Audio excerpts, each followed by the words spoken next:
उपमुख्यमंत्री अजित पवार यांच्या निधनानंतर पोटनिवडणूक होते बारामतीची आणि त्याच्या प्रचाराचा नारळ आज फुटतोय। त्यानिमित्ताने या ठिकाणी ज्योतिताई मेटे पोहोचलेले आहेत।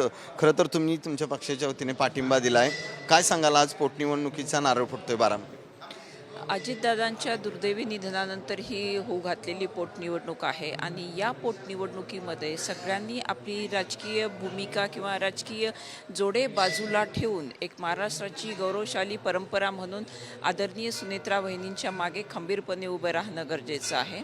आणि एक आपण सगळ्यांनी लक्षात घेतलं पाहिजे की देशाच्या माननीय पंतप्रधानांनी जे नारी विधेयक आणू घातलेलं आहे, तर त्या विधेयकातल्या तरतुदीनुसार आगामी काळामध्ये महिलांना एक चांगल्या प्रकारचा वाटा राजकारणामध्ये मिळणार आहे। त्यामुळे हीच वेळ आहे आम्हाला आदरणीय सुनेत्रा वहिनींचे हात बळकट करण्याची।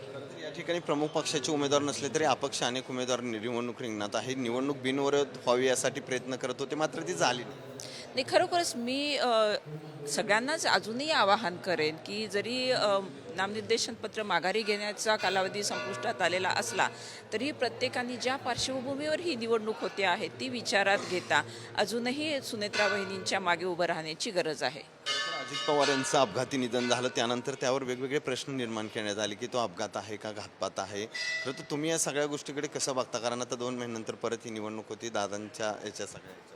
खरं तर दादांचं दुर्दैवी निधन हीच बाब एवढी धक्कादायक आहे की मग त्याच्यामध्ये नेमका तो शब्दच्छल करण्यापेक्षा मला असं वाटते की या अनुषंगाने आदरणीय सुनेत्रा वहिनींनी राज्याच्या माननीय मुख्यमंत्र्यांकडे मागणी केलेली आहे, त्यालाही त्यांनी सकारात्मक प्रतिसाद दिलेला आहे। त्यामुळे या गोष्टींच्या तपशिलात न जाता राज्य पातळीवरनं ज्या काही योग्य त्या गोष्टी होत आहेत त्या निश्चितच आपण स्वीकारल्या पाहिजेत। निवडणूक होते, आता सुनेत्राबाई निवडून येतील, मात्र किती मताधिक्य असेल हे एवढं आहे। मात्र सगळं पवार कुटुंब या ठिकाणी यावं असं तुमची काय?